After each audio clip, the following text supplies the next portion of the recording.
Fred MacMurray was born on August 30th, 1908, in Kankakee, Illinois. Shortly after his birth, his family moved to Madison, Wisconsin, where his father worked as a music educator.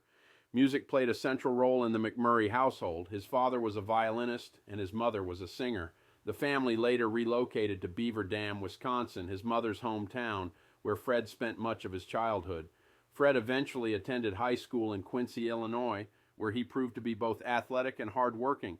He played football and baseball, ran track, and worked in a local pea cannery, gaining early exposure to discipline and responsibility. These formative years helped shape the grounded, dependable personality he would later bring to Hollywood. After graduating, Fred earned a full scholarship to Carroll College. Around this time, he picked up the saxophone, initially as a way to fill his spare time. Music quickly became a serious pursuit, and he performed with several local bands. He later continued studying while attending the Chicago Art Institute in the evenings, balancing education with his growing musical interests. This background in live performance helped him develop the confidence and presence that would translate naturally to acting. Fred's path to Hollywood was gradual rather than calculated. He transitioned from music into film work in the early 1930s and steadily built a reputation as a reliable, likable leading man. Throughout the decade, he became known for playing charming, decent characters, often in comedies and light dramas. In 1936, Fred married actress Lillian Lamont. Their marriage lasted until her death in 1953 and was marked by significant hardship. Lillian struggled with chronic kidney and heart problems, which worsened in the early 1950s. Despite this, Fred remained devoted to his family. The couple adopted two children, Susan and Robert, and Fred prioritized their well-being over public attention. A major turning point in his career came with Double Indemnity, directed by Billy Wilder.